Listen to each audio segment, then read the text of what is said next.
Working president Nara Lokesh గారు నిర్ణయం తీసుకున్న తర్వాత నెల్లూరు జిల్లాలో ఆ యొక్క మహానాడు నా భూతో నా భవిష్యత్ అన్నట్టు సాగాలని, ఒక జన జాతరని తలపించే రీతిలో సాగాలని, నారా లోకేష్ గారి పాదయాత్రను మించి సాగాలని, చరిత్ర గుర్తుండిపోయే విధంగా భవిష్యత్తులో మహానాడు గురించి మాట్లాడుకోవాలంటే నెల్లూరుకు ముందు, నెల్లూరుకు తరువాత అనే విధంగా, అది కూడా ముఖ్యంగా యువనేత నారా లోకేష్ గారు వర్కింగ్ ప్రెసిడెంట్ అయిన తర్వాత మొట్టమొదటి మహానాడు కాబట్టి దాన్నంతా అద్భుతంగా జన జాతరని తలపించే రీతిలో, చరిత్ర సృష్టించే రీతిలో ఒక కోలాహలంగా నిర్వహించాలని చెప్పని జిల్లాలో ఉన్న నాయకులు అందరూ కూడా, జిల్లా పార్టీ అధ్యక్షుడు పర్యవేక్షకులు, నెల్లూరు జిల్లాలో ఉండే ఇద్దరు మంత్రులు, అదేవిధంగా పార్లమెంట్ సభ్యులు, ఎమ్మెల్యేలు, ఎమ్మెల్సీలు, తెలుగుదేశం పార్టీ క్షేత్ర స్థాయి నుంచి ఏదైతే బూత్ ఇన్ఛార్జ్ దగ్గర నుంచి యూనిట్ ఇన్ఛార్జ్, డివిజన్ అధ్యక్షుడు, co cluster incharge, cluster incharge, అలమ సంఘాల అధ్యక్షుడు, ప్రతి తెలుగుదేశం పార్టీ నాయకుడు, కార్యకర్త ఎంతో ఉత్సాహంగా వేగవంతంగా పొందుతారు.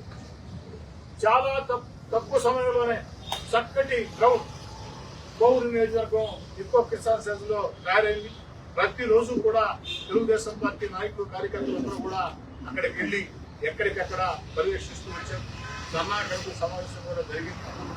జిల్లా అంతా కూడా ఒక ఉత్సాహ వాతావరణం. ప్రపంచంలో ఉన్న తెలుగు వాళ్ళంతా కూడా నెల్లూరు జిల్లాలో జరగబోతున్న మహానాడుని ప్రత్యేకంగా చూసే పరిస్థితి, ఒక అద్భుత సానుకూల వాతావరణం ఏర్పడిన పరిస్థితుల్లో దురదృష్టం ఏదైతే ఇంధన పొదుపు నివారణ చర్యలు అన్నటువంటి నిర్ణయం ఈ దేశ ప్రధాని నరేంద్ర మోడీ గారి నోట్లో నుంచి రావడం నిజం, దాంట్లో ఎలాంటి అనుమానం లేదు. ప్రపంచంలో ఈరోజున్న పరిస్థితుల్లో భారత ప్రధాని నరేంద్ర మోడీ గారు కొన్ని కఠిన నిర్ణయాలు తీసుకున్నారు. నరేంద్ర మోడీ గారు ఒకే మాట చెప్పారు,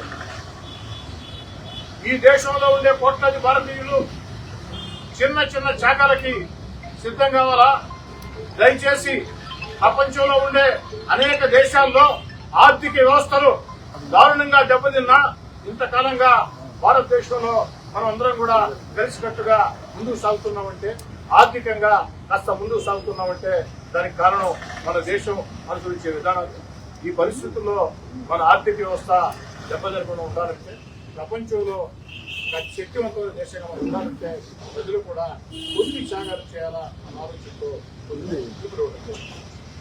ఆ పిలుపుల్లో భాగంగా ఇంధన కొరత గురించి నరేంద్ర మోడీ గారు ఒక నిర్ణయం ప్రకటించిన వెంటనే ఇంధన కొరత పొదుపు చర్యలు చేపట్టాలా భావించిన వెంటనే అటక్ నుంచి కటక్ దాకా, కాశ్మీర్ నుంచి కన్యాకుమారి దాకా విస్తరించిన సువిశాల భారత పవిత్ర పుణ్యభూమిలో నరేంద్ర మోడీ గారు పిలుపునిచ్చిన వెంటనే ఈ దేశంలో మొట్టమొదట అత్యంత వేగవంతంగా స్పందించినటువంటి వ్యక్తి రాష్ట్ర ముఖ్యమంత్రి నారా చంద్రబాబు నాయుడు గారిని చెప్పుకుని సగర్వంగా మనం చూస్తున్నాం.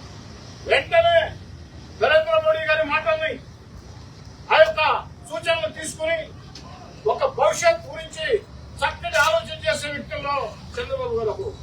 ఎందుకని చెప్తున్నానంటే, ఎప్పుడో 25 ఏళ్ల ముందు కంప్యూటర్లు అద్భుతమైన భవిష్యత్తు ఉంటుందని చెప్పని చంద్రబాబు నాయుడు గారు కంప్యూటర్లో ఇస్తే చాలా మంది హేళన చేశారు. కంప్యూటర్లు కూడు పెడతాయా? మేము కూడా నిజమే కదా, కంప్యూటర్లు కూడు పెడతాయా అనుకో. కానీ ఆ తర్వాత కంప్యూటర్లు కూడు పెట్టాయి.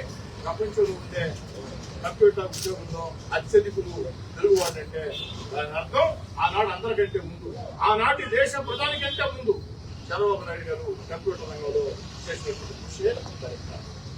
మరి ఈనాడు ప్రపంచం అంతా క్వాంటమ్ వ్యాలీ అనేటువంటి ఆ క్వాంటమ్ వ్యాలీ హబ్ గా ఆంధ్రప్రదేశ్ తయారు చేయబోతున్నారు. అందుకే భవిష్యత్తును చక్కగా విశ్లేషించే, భవిష్యత్తును చక్కగా ఊహించే, భవిష్యత్తులో ప్రజలకి మరిన్ని మేలు జరగాలంటే ఏ చర్యలో ఎప్పటికప్పుడు ఆలోచన చేసే రాజనీతిజ్ఞుడు చంద్రబాబు నాయుడు గారు నరేంద్ర మోడీ గారి మాటల్ని వచ్చిన వెంటనే ఆ యొక్క మాటల్ని, ఆ యొక్క సూచనలు తీసుకుని ఇంధన పొదుపు చర్యల్ని ఆంధ్రప్రదేశ్ లో కూడా చేపట్టి ఎక్కడికక్కడ ఆ యొక్క మంత్రులు కానీ, ఏదైతే శాసనసభ్యులు కానీ, ఐఏఎస్ అధికారులు కానీ, మామూలు అధికారులు కానీ, ఉద్యోగస్తులు కానీ వీరందరూ కూడా ఇంధన కొరత పొదుపు చర్యల్ని పాటించండి, చక్కటి సూచనలు సవాలు ఇవ్వండి అని చెప్పి అయితే నేను పిలుపునివ్వటమే కాదు, నేను సైతం చేసి చూపిస్తానని చరిత్రలో మొట్టమొదటిసారిగా మహానాడు నిర్ణయం ప్రకటించిన తర్వాత కరోనా సంక్షోభ సమయంలో కరోనా కాబట్టి ఆనాడు సాంకేతికత ఆధారంగా మహానాడు జరిగింది. మరి కరోనా లేని వేళ ప్రతి సంవత్సరం కూడా అంగరంగ వైభవంగా ఒక పండుగగా కోలాహలంగా జరిగే మహానాడు సైతం చంద్రబాబు నాయుడు గారు తప్పనిసరి పరిస్థితుల్లో బాధాపరితత్వ హృదయంతో త్యాగం చేసింది. ఎందుకని చెప్తున్నానంటే చంద్రబాబు గారి ఆలోచన ఒకటే, మనం ప్రజలకు చెప్పే ముందు మనం పాటించాలా, మనం ప్రజలకు చెప్పే ముందు మనం పాటించాలా, మన చేతల్లో చేసి చూపించాలా అన్న చక్కటి ఆలోచన చేసి ఎంతో మంది తెలుగుదేశం పార్టీ కార్యకర్తలకి ఇది ఒక బాధాకరమైన పరిస్థితి. దేశం కోసం, దేశ అవసరాల కోసం, దేశ భవిష్యత్తు కోసం, నరేంద్ర మోడీ గారి మాట మీద గౌరవం కోసం ఒక చక్కటి ఆలోచన చేసి ఈ యొక్క మహానాడిని రద్దు చేయడం జరిగిందని. మహానాడిని రద్దు చేయడమే కాకుండా ఈ యొక్క మహానాడుని టెక్నాలజీ ఆధారంగా ఎక్కడికక్కడ సాంకేతికత ఆధారంగా ఎక్కడికక్కడ ఆ యొక్క మహానాడిని నిర్ణయించాలా. కేంద్ర కార్యాలయంలో ఏదైతే ఆహ్వానితులు ఉంటారో అదేవిధంగా క్షేత్రస్థాయిలో నియోజకవర్గమా, మండలమా, క్లస్టరా అన్నది ఆలోచన చేసి ఎక్కడికెక్కడ ఎక్కువ మందికి ఈ మహానాడు సందేశం చేరాలా. ప్రతి సంవత్సరం మహానాడు లాగే రాజకీయ తీర్మానాలు ఉంటాయి, రాష్ట్ర భవిష్యత్తు కోసం తీర్మానాలు ఉంటాయి, ప్రజా సమస్యల మీద చర్చ ఉంటుంది. గత వైఎస్ఆర్ కాంగ్రెస్ పార్టీ పరిపాలనలో విధ్వంసమైనటువంటి వ్యవస్థల గురించి ఉంటుంది. భవిష్యత్ ఆంధ్రప్రదేశ్ కి చంద్రబాబు గారు చేసే దశ దిశ ఉంటుంది. అదే మహానాడు చక్కటి తీర్మానాలు ఉంటాయి, చక్కటి చర్చా కార్యక్రమాలు ఉంటాయి. కానీ మహానాడిని నెల్లూరులో బహిరంగంగా భారీ ఎత్తున చేస్తే కొన్ని వేల వాహనాలు ఆ యొక్క ఇంధనం ఆ యొక్క ఆదా చేయాలా. దాన్ని 10 మంది కూడా ప్రజలు కూడా స్ఫూర్తి చేయడం అన్న ఉద్దేశంతో ఈ మహానాడుని హంగు ఆర్భాటాలు లేకుండా సాంకేతికత ఆధారంగా నిర్వహిస్తున్నాం. మనస్ఫూర్తిగా ఒక పక్క నెల్లూరు జిల్లాలో ఈ మహానాడు అంగరంగ వైభవంగా జరగలేదే అన్న బాధ ఒక పక్క ఉంది. కానీ మరో పక్క ఈ దేశం ఉండే పరిస్థితుల్లో నరేంద్ర మోడీ గారి ఆలోచనని చంద్రబాబు నాయుడు గారు అమలు చేశారు. బాబు గారు కూడా ముందు చూపుడు నాయకులు కాబట్టి ఈ విషయం ప్రజలకు మొత్తం తెలియజేసేదానికి చెప్తూ తెలుగుదేశం పార్టీ కార్యకర్తలు, నాయకులు అందరూ కూడా మనం చేస్తూ ఉన్న ఈ యొక్క మహానాడు సాంకేతికత ఆధారంగా జరుగుతుంది. ఈ రోజే నెల్లూరు రూరల్ నియోజకవర్గంలో క్లస్టర్ ఇన్ఛార్జీలు, కో క్లస్టర్ ఇన్ఛార్జీలు, డివిజన్ అధ్యక్షులు, అనుబంధ సంఘాల నాయకులు ప్రత్యేక సమావేశం పెట్టి ఆ సాంకేతిక ఆధారంగా ఏ విధంగా చేయాలా అన్న దాని మీద చర్చ పెడతామని తెలియజేస్తాం. మరోసారి చక్కటి నిర్ణయం తీసుకున్నటువంటి చంద్రబాబు నాయుడు గారికి, యువనేత నారా లోకేష్ గారికి ప్రత్యేకంగా ధన్యవాదాలు తెలియజేస్తూ నా మాటలు ముగించే ముందు జాతీయ అధ్యక్షుడు చంద్రబాబు నాయుడు గారికి, యువనేత నారా లోకేష్ గారికి వినయపూర్వక అభ్యర్థన. ఈ సంవత్సరం అన్ని అనుకుని రంగం సిద్ధమైన తర్వాత ప్రత్యేక పరిస్థితుల్లో హంగు ఆర్భాటాల దూరంగా సాంకేతిక ఆధారంగా నిర్వహిస్తున్నారు కాబట్టి వచ్చే సంవత్సరం మహానాడు ఖచ్చితంగా నెల్లూరు జిల్లాలోనే జరపాలని, వచ్చే సంవత్సరం మహానాడు నెల్లూరు జిల్లాలో జరిగే విధంగా అప్పటికి దేశ పరిస్థితులన్నీ కూడా నరేంద్ర మోడీ గారి నేతృత్వంలో, చంద్రబాబు నాయుడు గారి నేతృత్వంలో అన్ని రకాల కూడా దేశమంతా పరిస్థితులు చక్కదిద్దుకుంటాయి. అన్ని దేవుడి దయ వల్ల అన్ని చక్కదిద్దుకున్న తర్వాత వచ్చే సంవత్సరం మహానాడుని ఇదే సింహపురి గడ్డ మీద జరపాలని చెప్పని, ఇదే నెల్లూరు జిల్లాలో జరపాలని, ఎక్కడైతే మహానాడుని ఈ రోజు మనం అనుకున్నామో అదే ప్రాంతంలో వచ్చే సంవత్సరం మహానాడు జరపాలని చంద్రబాబు నాయుడు గారిని ఒక తెలుగుదేశం పార్టీ కార్యకర్తగా కోరుతూ మీ అందరి వద్ద సెలవు.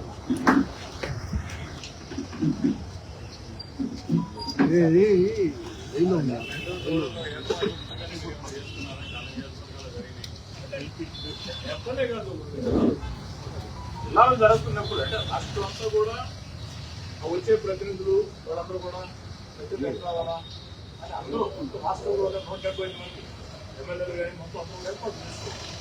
నెల్లూరు జిల్లాకు వచ్చే ఇక్కడ జరుగుతుంది కాబట్టి ఒత్తిడి ఎక్కువగా ఉంటుంది కాబట్టి ఇక్కడ కాస్త అదనంగా ఉన్న ఏర్పాట్లు చేసుకుంటాం.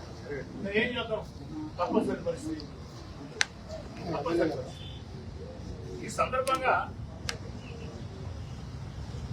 నరేంద్ర మోడీ గారిని, చంద్రబాబు నాయుడు గారిని వ్యతిరేకించే రాజకీయ పక్షాలకి నేను ఒక మాట చెప్తాను.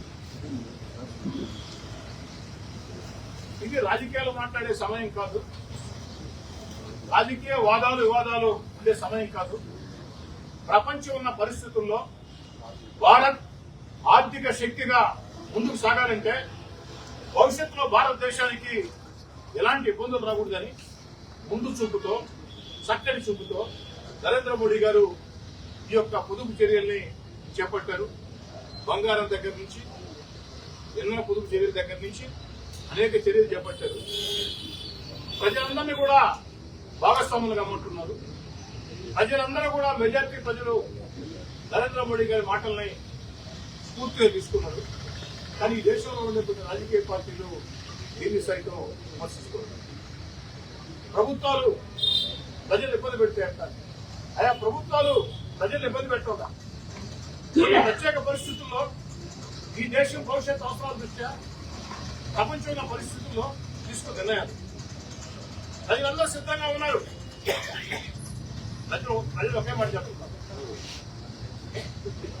భారతదేశాన్ని విదేశీ శక్తుల బారి నుంచి, దేశ ద్రోహుల బారి నుంచి కాపాడేందుకు కాశ్మీర్ ప్రాంతాల్లో, చైనా సరిహద్దుల్లో, సియాచిన్ మంచు ప్రాంతాల్లో భారతదేశ సైన్యం తమ కుటుంబాలకు దూరంగా, తమ భార్య బిడ్డలకు దూరంగా, తమ బంధుమిత్రులు దూరంగా ఆడ పహరా కాస్తూ దినం దినం మా కణం కణం దేశమాతకే సమర్పణం అంటూ, మా దేహాలు ముక్కలైనా మా దేశాన్ని ముక్కలు కానివ్వమని భారతదేశంలో ఉండే సైన్యం త్యాగాలు, రక్త తర్పణాలతో భారత మాత రక్షణ కోసం, భారతదేశ రక్షణ కోసం సరిహద్దుల్లో కాపాలు కాస్తూ ఉన్నాయి. మరి భారతీయులుగా ఉన్నటువంటి ప్రజలు మేము కూడా కొన్ని త్యాగాలు సిద్ధపడాలా? నరేంద్ర మోడీ గారు చెప్పింది 100% నిజం. ఈ దేశం ప్రపంచంలో అనేక దేశాలు ముక్కలవుతున్నా, ప్రపంచంలో అనేక దేశాలు ఆర్థికంగా దివాలా తీస్తున్నా, ఈ దేశం ఇంకా పటిష్టంగా ఉందంటే, ఈ దేశ ఆర్థిక వ్యవస్థ గట్టిగా ఉందంటే దానికి కారణం నరేంద్ర మోడీ గారి ఒక పటిష్టమైనటువంటి నాయకత్వం, భారతదేశంలో ఉండే ఉన్నతాధికారుల ఒక చక్కటి ఆలోచనలు. అన్నిటికీ మించి కులాలు మతాలు వేరైనా మనమంతా భారతీయులం, దేశం భాష ఏదైనా మనమంతా భారతీయులం. ఏదైతే భారతదేశంలో కులాలు మతాలు వేరైనా మనం అందరం కూడా వసుదైవ కుటుంబం లాగా ఈ దేశం నాది, భారతదేశం నాది, నేను భారతీయుడిని అని చెప్పే విధంగా ఈ భారతదేశం ముందుకు సాగుతుంది. మరి ఇన్ని త్యాగాలతో భారతదేశంలో ఉండే కోట్లాది ప్రజలు ఆ యొక్క సైనికులు చేసే త్యాగాలతో, దేశ నాయకత్వం చేసే త్యాగాలతో, ఉన్నతాధికారులు చేసే త్యాగాలతో జీవితాల మొత్తం పణంగా పెట్టి సైంటిస్టులు ఎవరైతే ఉన్నారో అనేక రకాల పరిశోధనలు చేసి కుటుంబ జీవితాలని, బంధాలని, అనుబంధాలను అన్నింటి వదులుకుని అనేక పరిశోధనలు చేసి భారతదేశాన్ని వృద్ధిలో పెట్టారు. ఓ భారతీయుడిగా నాకు బాధ్యత ఉంది. నరేంద్ర మోడీ గారు సాధారణ ప్రజల్ని, మమ్మల్ని ప్రాణాలు ఇవ్వండి అని అనటం చిన్న చిన్న త్యాగాలు కొంతకాలం పాటు, ఓ ఏడాది పాటు బంగారం కొనుగోలు, ఓ ఏడాది పాటు విదేశీ టూర్లు, ఓ ఏడాది పాటు ఇంధన పొదుపు చర్యలు పాటించండి. భవిష్యత్తులో కూడా మేము మున్సూపుతో పెట్టినటువంటి ఏదైతే సూర్యఘర్ పథకం ఉందో, ఏదైతే ఆ యొక్క మనకి ప్రత్యామ్నాయ పెట్రోల్కి, ఆయిల్కి ప్రత్యామ్నాయ మార్గాల్ని మనం ఎంచుకుందాం, ఆ రకంగా ముందుకు సాగుదాం. దీనికి ప్రజల సహకారం కావాలని చూపించారు. దీంట్లో తప్పే ఉంది. మరి భారతదేశంలో ఒక్క మాటలో చెప్పాలంటే నరేంద్ర మోడీ గారిని, చంద్రబాబు నాయుడు గారిని విమర్శించే ప్రతిపక్షాలని దారి తప్పిన ప్రతిపక్షాలుగానే భావిస్తున్నా. నరేంద్ర మోడీ గారిని, చంద్రబాబు నాయుడు గారిని విమర్శించే ప్రతిపక్షాలని దారి తప్పిన ప్రతిపక్షాలు, గమ్యం లేని ప్రతిపక్షాలు, ముందు చూపు లేని ప్రతిపక్షాలు, దేశభక్తి లేని ప్రతిపక్షాలు, కేవలం రాజ్యాధికారం, అధికారం, ఓట్లు తప్ప మరోది ఆలోచన చేయకుండా ఏదో రకంగా అధికారం రావాలా అన్న తాపత్రయం తప్ప మరొకటి లేదు. దయచేసి ఆ ప్రతిపక్షాలు కూడా పిలుపునిస్తూ ఉన్నారు. దయచేసి ఈ విషయంలో రాజకీయ వివాదాలు వద్దు. ఒక చక్కటి సందేశాన్ని ఈ దేశ ప్రధానమంత్రి ఇచ్చారు. ఒక చక్కటి నిర్ణయాన్ని చంద్రబాబు నాయుడు గారు తీసుకున్నారు. అందరం కలిసి పనిచేద్దాం. ఎన్నికలు వచ్చిన వేళ ఎవరికి నచ్చిన పార్టీకి వారు ఓటేసుకుంటారు, ఎవరికి నచ్చిన వ్యక్తికి వారు ఓటేసుకుంటారు. ఎన్నికలు లేని వేళ ప్రపంచమే ఒక పెను సవాల్ని ఎదుర్కొనే పరిస్థితుల్లో ఈ రాత్రికి ఏమవుతుందా, రేపేమవుతుందా, ఎల్లుండేమవుతుందా అనే పరిస్థితుల్లో భారతదేశానికి ఏమీ కాకూడదు అనుకుంటే మనం అందరం కూడా ఒక్క తాటి మీద ఉండాలా. కాబట్టి కులాలు, మతాలు వేరైనా, పార్టీలు వేరైనా, ప్రాంతాలు వేరైనా, వర్గాలు వేరైనా ముందు నేను భారతీయుడిని, ఈ దేశంలో పుట్టిన భారతీయుడిని అన్న భావన ప్రజల్లో వచ్చే విధంగా అన్ని రాజకీయ పార్టీలు పనిచేస్తేనే ప్రజలు ఆ యొక్క నరేంద్ర మోడీ గారి, చంద్రబాబు గారి వ్యతిరేక ప్రతిపక్షాలని కనీసం వారికి గౌరవిస్తారు. అలా కాకుంటే ప్రజల ఆగ్రహాల్లో మీరు కొట్టుకుపోతారు. కాబట్టి ఈ దేశంలో నరేంద్ర మోడీ గారిని, చంద్రబాబు గారిని కారణం లేకుండా వచ్చే నీచాలు మరిచి విమర్శించే ప్రతిపక్ష నాయకులారా, దారి తప్పిన, గమ్యం లేని, భవిష్యత్ తెలియని ప్రతిపక్షాలుగా మీరు మిగలవద్దు. జనజీవన స్రవంతిలో కలవండి. ప్రజల ఆకాంక్షలకి, ప్రజల గుండె చప్పుళ్లకి అనుగుణంగా రాజకీయాలు చేయండి అని పిలుపునిస్తున్నాను. ఓకే సార్, చెప్పండి లక్ష్మి గారు. మీరు పొదుపులో భాగంగా సైకిల్ దొరుకుతున్నారు, స్కూటర్లు దొరుకుతున్నారు, వాహనాలు కూడా రద్దు చేస్తున్నారు. కానీ ఈ సందేశం ఇచ్చిన ప్రధానమంత్రి విదేశాలకు విదేశ పర్యటనలో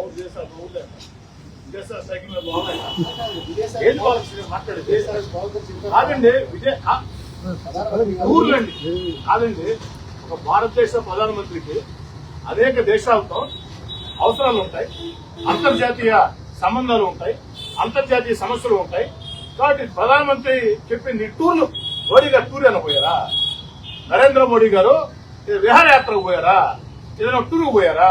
విదేశాలకు పోయాడు. విదేశాలకి సైకిల్లో పోలేదు కదా, విదేశాలకి మోటార్ వెహికల్లో పోలేదు కదా, విదేశాలకి విమానంలో పోవాల్సిందే కదా. అదే నేను చెప్పేది. దీంట్లో కూడా ఎందుకు వాదాలు ప్రతివాదాలు? నేను అందరూ అడుగుతున్నా, మీరు విదేశాలకి సైకిల్లో పోతారా? విదేశాలకి ఈ మోటార్ సైకిల్లో పోతారా? ఇప్పుడు సపోజ్ మీ బంధువులకి ఎవరుకో ఎమర్జెన్సీగా అమెరికాలోనో లండన్ లోనో ఆరోగ్య సమస్య వస్తుంది, జరగద్ది, అడిగి మీరు పోవాల్సి ఉంటుంది, పోకుండా అయిపోతారా? నరేంద్ర మోడీ గారు చెప్పింది ఏంది? దయచేసి కొంతకాలం పాటు, అంటే ఓ ఏడాది పాటు విహారయాత్రలకి విదేశాలకు వెళ్ళవద్దు. ఆ విహారయాత్రలు పెట్టే ఖర్చు భారతదేశంలో చక్కటి విహార ప్రదేశాలు ఉన్నాయి, అక్కడికి వెళ్ళండి. దానివల్ల దేశానికి సాయం చేసిన వాళ్ళు అవుతారు. ఓ ఏడాది పాటు బంగారం కొనవద్దు, అంటే వీలైన తక్కువ పెళ్లి అవుతుంటుంది. వెళ్ళినప్పుడు కనీసపాటి బంగారం కొనుక్కుంటారు కదా, దానికి కంపట్టం లేదే. కొంచెం బంగారం కొనుగోలు తగ్గించండి. ఇంధన పొదుపు చేయడు, అందరినీ నడవండి అని చెప్పడం లేదే. కాస్త పొదుపు పాటించండి. వారానికి ఒక రోజు, తర్వాత ఒక 2 రోజులు ఉద్యోగస్తులు వర్క్ ఎట్ హోమ్, అదే వర్చువల్ విధానంలో మీటింగ్లు, సాధ్యమైనంత వరకు ఇంధన పొదుపు చేయడం పాటించండి. దీంట్లో తప్పే ఉంది. దేశ ప్రధానమంత్రి ఖచ్చితంగా ఆయన కూడా ఢిల్లీలో ఉండాలా, ఆయన కూడా సైకిల్ తిరగాల, ఆయన ఈ మోటార్ సైకిల్ పోవాలని ఎలా సాధ్యం ఉంది? ఇప్పుడు మోడీ గారు విహారయాత్రకు పోలా, అదే నరేంద్ర మోడీ గారు విహారయాత్రకు పోతే మొట్టమొదటి మీకంటే ముందు నేను ప్రశ్నిస్తా.